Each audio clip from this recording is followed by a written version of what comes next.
পারবে না, ফাতেমা রাখতে পারবে না, রাখতে পারবে না। সাইয়েদুনা আলী বলেন ফিদাকা আবি ওয়া উম্মি ইয়া রাসূলুল্লাহ, নবী গো আপনার কদমে আমার মা বাবা কুরবান হয়ে যাক, আমিও নাম রাখবো না, ফাতেমাও নাম রাখবে না, আপনি নবী একটা নাম রেখে দেন। আমার নবীজি বলেন আমিও তো নাম রাখবো না। সাইয়েদুনা আলী বললেন আমিও নাম রাখবো না, ফাতেমাও রাখবে না, রসুলও রাখবে না। বাচ্চাগুলো কি নাম ছাড়া থাকবে? আমার কামলিওয়ালা হাসি দিয়ে বলে, কে বলে বাচ্চাগুলো নাম ছাড়া থাকবে? তোমার নাম তো একটা রাখবে। আমার নবী বলেন আজান দিছে কে? আলী বলেন রহমতুল লিল আলামিন। আমার আল্লাহ ডাক দিয়ে আমারে বলছে, হাবিব যাদের মিলাদ হওয়ার কারণে, শুভ আগমন হওয়ার কারণে আজান দিয়েছে রহমতুল লিল আলামিন, আর কেউ নাম রাখবে না, আমি রব্বুল আলামিন নিজেই নাম রেখে দিয়ে দেব। আমি জান্নাতের দুইটা নাম গোপন করেছি, এই নাম আমি কাউরে দেই নাই। আপনি কিন্তু আজান দিচ্ছেন, বড়টার নাম হাসান, ছোটটার নাম হুসাইন, আমি আল্লাহ নিজে রেখে দিয়েছি।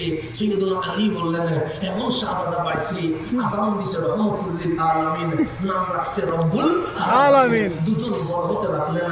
আমি দেখলাম আমার হাসানের চুল থেকে মাবাইনা সদর বক্ষ পর্যন্ত আশবাহু বিন নবী সাল্লাল্লাহু আলাইহি ওয়াসাল্লাম, দেখতে নবীর মতো দেখা যায়। আমার হুসাইন দেখলাম মাবাইনা সদর ইলা আসফাল, পায়ের পাতা পর্যন্ত আশবাহু বি রাসূলিল্লাহ সাল্লাল্লাহু আলাইহি ওয়াসাল্লাম, দেখতে আমার নবীর মতো দেখা যায়। হাসানের চেহারা থেকে বক্ষ নবীর মতো, হুসাইনের বক্ষ থেকে পা মোবারক নবীর মতো। হাসান দাঁড়াইলে সবাই বলে হাসান দাঁড়িয়ে আছে, হুসাইন দাঁড়াইলে সবাই বলে হুসাইন দাঁড়িয়ে আছে, দুজন একসাথে দাঁড়াইলে সবাই বলে যেন নবী দাঁড়ায় আছে। আমি বলি না, হাদিস বলছে, আপনারা যদি গালি দেন আমার গালি দিয়ে তো লাভ নাই। আমি তো হাদিসের কিতাব থেকে বলছি যে একজনের চেহারা থেকে বক্ষ নবীর মতো, আরেকজনের বক্ষ থেকে পায়ের পাতা নবীর মতো, এই দুজন এভাবে করে বড় হতে লাগলেন। আমার রসুল বললাম ইয়া রাসূলুল্লাহ, কারবালায় এজিদও তো নামাজ পড়েছে, হুসাইনও নামাজ পড়েছে, হুসাইনের নামাজ হুসাইনকে কতটুকু নিয়ে গেছে?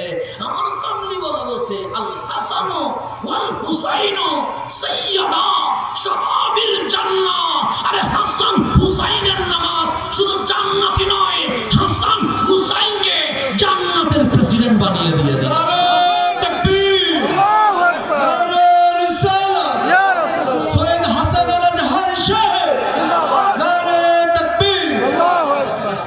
জান্নাতি হওয়া, আচ্ছা সাইয়্যিদুল জান্নাহ, জান্নাতের সর্দার হওয়া, দুইটার মধ্যে বেশ কম আছে না? বাংলাদেশের প্রধানমন্ত্রী আছে না? আছে। গাড়ির আগে পিছে police, RAB, army, VIP protocol আছে না? আছে। কতদিন মেয়াদ আছে? যতদিন মেয়াদ নাই আর কোনো ভিআইপি মর্যাদা থাকবে, শেষ বিরোধী দল চলে যাবে। কিন্তু আমার রাসূল বলছে এটা দেশের নিয়ম, 5 বছর, 10 বছর, 20 বছর, সর্বোচ্চ 40 বছর। এরপর দেখবেন সিয়ারটা এমনিতে কি হয়ে যায়, চেঞ্জ হয়ে যায়। চেঞ্জ হইলে আর কোনো কি নেই, মর্যাদা নেই। আল্লাহ হাবিব বলে ওরা আমার হাসান, ওরা আমার হুসাইন, দুনিয়ার রাষ্ট্রপতি হওয়ার দরকার নাই, কারণ সিয়ার থাকলে ফুলের মালা, সিয়ার চলে গেলে জুতার মালা দেয়, এই সম্মানের দরকার নাই। আমি নবী আমার হাসান হুসাইনকে জান্নাতের ব্যবসা বানিয়ে দিয়ে দিয়েছি। হাসান হুসাইনের নামাজ তাকে জান্নাতে কি বানিয়ে দিয়েছে? আচ্ছা আমরা বললাম ইয়া রাসূলুল্লাহ, এই জিগর দাঁড়িয়ে আছে, পাগড়ি আছে, জুব্বা আছে, কারবালায় আযান ইকামত নামাজও হয়েছে, তাদের স্থান কোথায়? আমার নবী বলে আল হাসান ওয়াল হুসাইন আবনায়া, হাসান হুসাইন এটা আমার ছেলে। কে বলেছে? রহমাতুল লিল আলামিন, সুন্নতি, কিন্তু রাসূল বলেছেন আমার ছেলে। সাম্মান আহাব্বাহুমা, যে আমার এই হাসান হুসাইনকে ভালোবাসবে, ফাকাদ আহাব্বানি, তারা মূলত আমি নবীকে ভালোবাসবে। ওয়ামান আহাব্বানি, যে আমি নবীকে ভালোবাসলো, ফাকাদ আহাব্বাল্লাহ, সে তো মূলত আল্লাহকে ভালোবাসলো। ওয়ামান আহাব্বাহুল্লাহ, যে আল্লাহকে ভালোবাসলো, ফাদাখালা ফিল জান্নাহ, সে দুনিয়াতেই জান্নাতি হিসেবে সার্টিফিকেট পেয়ে গেছে। সুবহানাল্লাহ। ভালোবাসলে জান্নাতি হয়ে যায়। সে কি হাসান হুসাইনকে ভালোবাসছে? না। আমার রাসূল মান আবগাদাহুমা, যে আমার হাসান হুসাইনকে ঘৃণা করবে, ফাকাদ আবগাদানি, সে তো আমাকে ঘৃণা করেছে। ওয়ামান আবগাদানি, যে আমার প্রতি বিদ্বেষ রেখেছে, ফাকাদ আবগাদাল্লাহ, সে শুধু আল্লাহর প্রতি বিদ্বেষ রেখেছে, ওমান আবগাদাহুল্লাহ, যে আল্লাহর প্রতি বিদ্বেষ করেছে, ফাদাখালা ফিন্নার, তার পাগড়ি, তার সিজদার দাঁত, তার দাড়ি, তার জুব্বা তার জান্নাতে নিতে পারে না, সে দুনিয়াতে জাহান্নামী হয়ে গেছে। নামাজ পড়তে পারলেই জান্নাতে যায় না, নামাজ পিতা হুসাইনের মতো হয়েছে কিনা দেখতে হবে, হুসাইনি কিনা সেটা দেখতে হবে। সেজন্য মসজিদ দেখলে দৌড় দেওয়া যাবে না, আগে দেখতে হবে ইমামটা নবী প্রেমিক কিনা। শুধু আগে আপনি দাড়ি টুপি দেখলে দৌড় দিবেন না, আগে দেখবেন খতিব তার ভেতরে নবীর প্রেম আছে কিনা।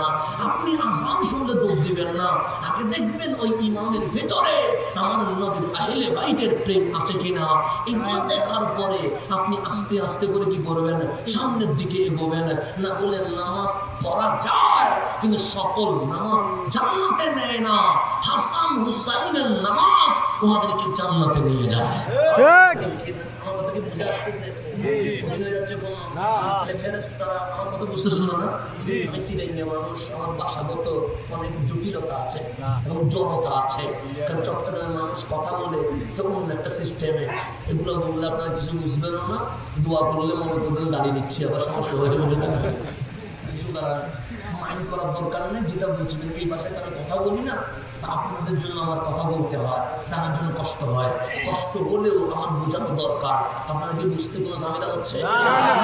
দরবারে বসেছে, আদবের দরবার, তাই এখন ফেরেশতারা আপত্তি করেছে এই বান্দা বানানোর কোনো দরকার নাই। তো আল্লাহ সিদ্ধান্ত নিছে বানাবে, আর আমরা বলছেন ওরা তো ঝগড়া করবে, মারামারি করবে, হানাহানি করবে, রক্তপাত করবে। তখন আল্লাহর ভিতরে জালালিয়ত উঠে গেছে, কাহারিয়ত উঠে গেছে। তা আল্লাহ যখন রেগে গেছেন, ফেরেশতারা বলছেন মালিকের কাহারিয়তের সামনে বসে থাকার কোনো সুযোগ নেই। কারণ আরশের পিছনে আশ্রয় নিলেন, একজন আরেকজনের সাথে মুশাওয়ারা পরামর্শ করছেন। মালিক তো রেগে গেছে, এখন এরকম যদি রেগে যায় তাহলে আযাব আসতে দেরি হবে না, আমাদের উপর আযাব চলে আসবে, কি করা যায়? সবাই পরামর্শ করলেন এই আরশের চতুর্দিকে আমরা তাওয়াফ করব আর বলবো লাব্বাইক আল্লাহুম্মা লাব্বাইক লাব্বাইক লা শারীকা লাকা লাব্বাইক ইন্নাল হামদা ওয়ান নি'মাতা লাকা ওয়াল মুলক লা শারীকা লাক। আমরা এভাবে করে তাওয়াফ করব। আমরা তাওয়াফ শুরু করলেন, একবার, দুইবার, তিনবার, এভাবে করতে করতে যখন 7 বার তাওয়াফ করলেন, আমার মালিকের কাহারিয়ত থেমে গেছে, আমার মালিকের রহমানিয়ত শুরু হয়ে গেছে। আল্লাহ বললেন ফেরেশতারে, আমার আরশে নিয়ে যে তাওয়াফটা করলাম, আমার মালিক বড় খুশি হয়ে গেছে, তাওয়াফ আমার বড় ভালো লেগেছে। তোমরা যখন বলছো লাব্বাইক আল্লাহুম্মা লাব্বাইক, আমি মালিক এরকম ইবাদত চেয়েছিলাম। ফেরেশতারে, আমি তো আমার বান্দা বানাবো, বান্দা তো কখনো নামাজ পড়বে না, বান্দা তো কখনো গুনাহ করবে